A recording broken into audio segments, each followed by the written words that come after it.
మరి ఈ సమయంలో మనం ప్రభుకి మన కానుకలను సమర్పించుకుందాము. ప్రార్థన చేయండి. ఎస్తేర్ రమేష్ గారు వచ్చి మన కానుకల కొరకు ప్రార్థన చేస్తారు.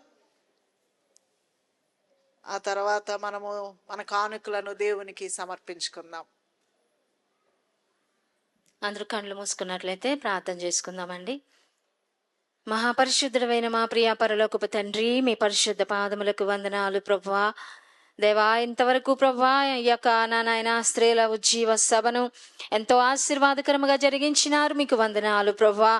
మరి ముఖ్యంగా మీరు మాకు ఇచ్చిన మంచి వాతావరణమును బట్టి నీకు స్తోత్రాలు నాయనా. నీకు స్తోత్రం. ఈ సమయమందు నా ప్రభువా స్తుతి ఆరాధన ద్వారా మీ నామమునకు మహిమ తెచ్చుకున్నారు. మీకు వందనాలు యేసయ్యా. ఇంతవరకు ప్రభువా నా ఆత్మీయ తల్లి గారి ద్వారా ప్రభా మాకు ఇచ్చిన మంచి సలహాలను బట్టి నీకు స్తోత్రాలు. నీవు చేసిన అద్భుత కార్యములన్నిటినీ ప్రభువా మరి ఒకసారి వినడానికి ఇచ్చిన కృపను బట్టి నీకు స్తోత్రాలు నాయనా. విని విడిచిపెట్టకుండా ప్రభువా ఆ విధముగా మేము కూడా చేయడానికి నీ కృప మాకు దయచేయండి ప్రభువా యేసయ్యా. ఈ సమయమందు నాయన అయా నీ సేవార్థమై కానుకలు సమర్పిస్తూ ఉండగా ఇస్తున్న ప్రతి హస్తమును మీరు దీవించండి ప్రభా. నీకు వందనాలు నాయన.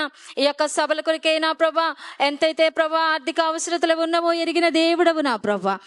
ప్రతి వారు గుప్పిలు విప్పినా ప్రభా అయా నీ సన్నిధిలో కానుకలు సమర్పిస్తూ ఉండగా ప్రతి వారిని నిండారులుగా మీరు దీవించి ఆశీర్వదించండి నాయన. ఇంకను నా ప్రభా సర్వ సమృద్ధిని ప్రభా మీరు దయచేసి ప్రభా మీరు దీవించి ఆశీర్వదించి మమ్మల్ని అందరినీ పంపించుమని ఇంకను జరగనైన కార్యక్రమం అంతయు ప్రభా మీ ఆత్మ స్వాధీనంలో జరిగించి మహిమ పొందమని యేసు నామములో అడుగుచున్నాము తండ్రి, ఆమేన్.